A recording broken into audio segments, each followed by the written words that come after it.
अगले कॉलर से बात करते हैं आचार्य जी। बिल्कुल। Hello hello. हाँ नमस्कार श्रद्धा जी। नमस्कार, बताइए। बहुत स्वागत है आपका, नाम बताइए अपना। जी मैं ममता बात कर रही हूँ। ममता जी, अपना date of birth, time, place बता के सवाल पूछेंगी। हाँ एक्चुअली श्रद्धा जी से पहले से ही जुड़े हुए हैं हम। जी जी उनसे बताइए। पहले भी जुड़े थे और काफी कुछ उनसे मदद भी मिली है, फायदा भी पहुंचा है। जी ममता जी। जैसे कि हाँ अभी हमें मतलब अपने संतान के बारे में जानना था। हमारे एक बच्चे हैं। जी जी, उसका माही डेट ऑफ नाम बर्थ, है टाइम, उनका, प्लेस बता but दीजिए हमें।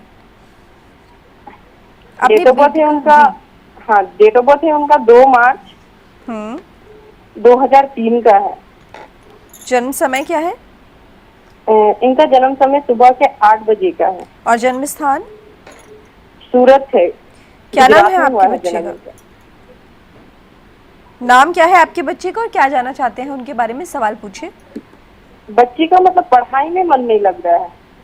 जी बिल्कुल, मीन लगन की पत्रिका है ममता जी, और कुंभ राशि है, घनिष्ठा नक्षत्र का जन्म है। राहु की महादशा, चंद्रमा की अंतर और मंगल की प्रत्यंतर दशा चल रही है।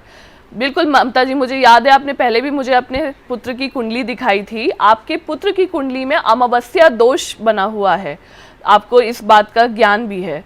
अमावस्या दोष का जन्म है। दूसरी बात यह है कि आपके बेटे की कुंडली में इस समय राहु की महादशा चल रही है। और मैंने अपने मतलब दर्शकों को या व्यूअर्स को पहले भी बताया है, राहु और केतु कलयुग में बहुत ही विकट प्रभाव देते हैं। राहु केतु छाया ग्रह होते हैं और छाया ग्रह जो इस समय चल रहे हैं वो सोचने समझने की शक्ति जो होती है इंसान की वो ख़त्म कर देते हैं। इंसान डिसीजंस नहीं ले पाता है कि क्या उनके लिए करना बेहतर है और क्या उनके लिए करना बेहतर नहीं है। इसी समय मैक्सिमम लोगों की लाइफ में ऐसे टाइम पीरियड आता है जब इंसान बिल्कुल ही सब तरफ से फंस जाता है और बाहर नहीं निकल पाता है, जैसा आपके बेटे की पत्रिका में इस समय हो रहा है। इस समय वो जिद्दी भी हो गए होंगे और ध्यान रखिएगा कहीं ना कहीं उनकी संगति, उनके आसपास का फ्रेंड सर्कल भी उनके लिए अच्छा नहीं है। कहीं वो इससे ज़्यादा विकट परिस्थितियों में नहीं फंस जाएं, क्योंकि 16 वर्ष की आयु है। आयु भी आपके बेटे की बहुत कम है और ये नाजुक आयु कहलाती है, तो इसलिए ख्याल रखिएगा। एक काम ये करिए कि 7 रविवार आप अपने बेटे के सर से 7 प्रकार का अनाज, 7 प्रकार का अनाज उतारकर 7 बार एंटी क्लॉकवाइज डायरेक्शन में उतारकर एक सफ़ेद कपड़े में बांध लीजिए।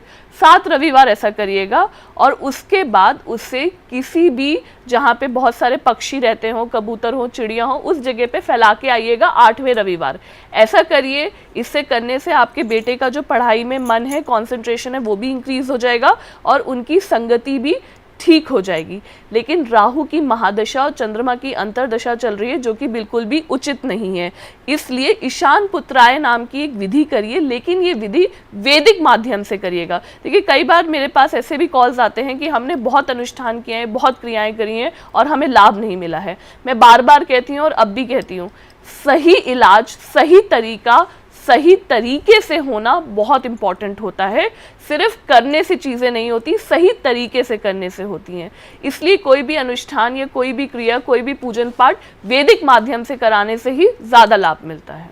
बिल्कुल आपने ठीक कहा। यहाँ पर दर्शकों ये बात तो है ही कि अगर हम वैदिक क्रिया के माध्यम से कोई भी पूजा पाठ कराएंगे तो उसका लाभ हमें ज़रूर मिलेगा।